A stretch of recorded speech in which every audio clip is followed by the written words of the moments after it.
How to find the perfect balance. Today I want to talk about how you can balance your life.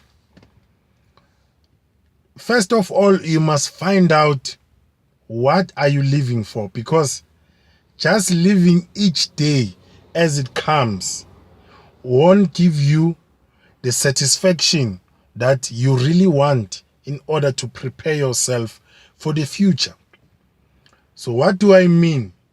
I mean that in order for you to act differently, you have to understand yourself. Now, this great wisdom comes from Wardell Swaddle when he said that we live for the body, we live for the mind, and we live for the soul. Now, these three things needs to be in perfect harmony for one to experience true happiness.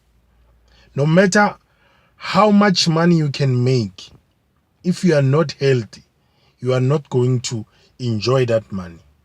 No matter how happy you are, no matter how much money you have or health you have, if your spiritual well-being is not well checked, then you will be shaken away by even the simplest storm, figuratively speaking.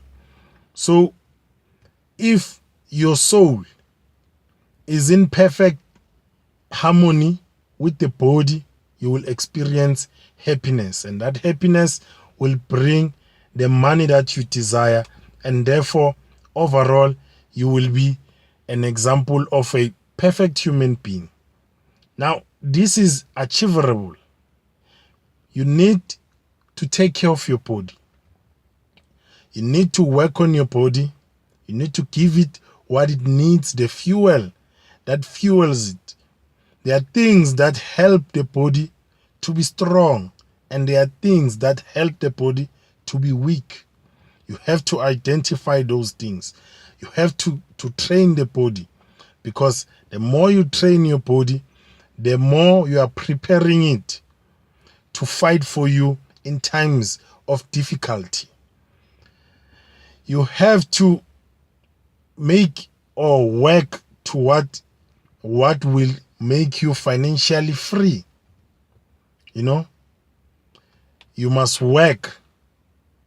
I'm not talking about neglecting everything around you, but when I mean work, there's time for everything.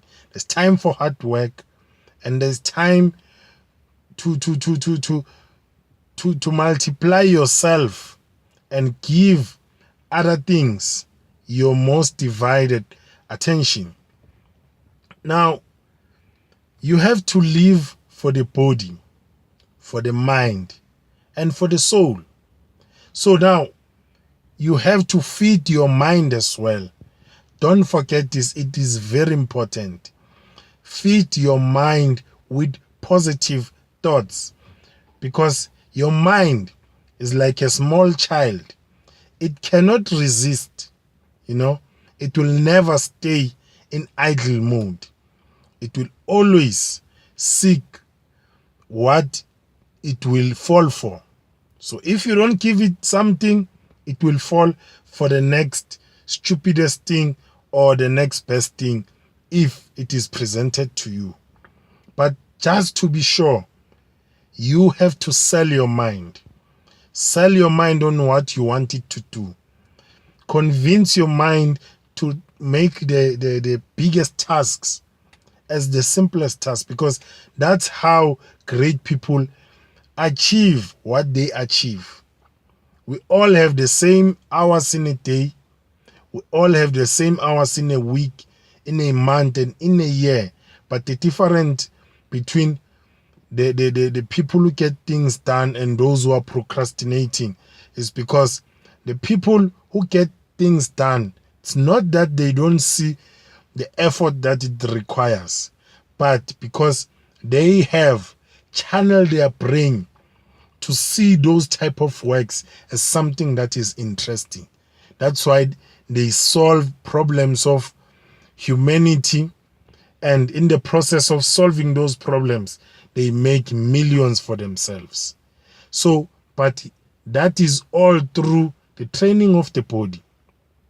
So don't neglect these three parts, no matter what you do.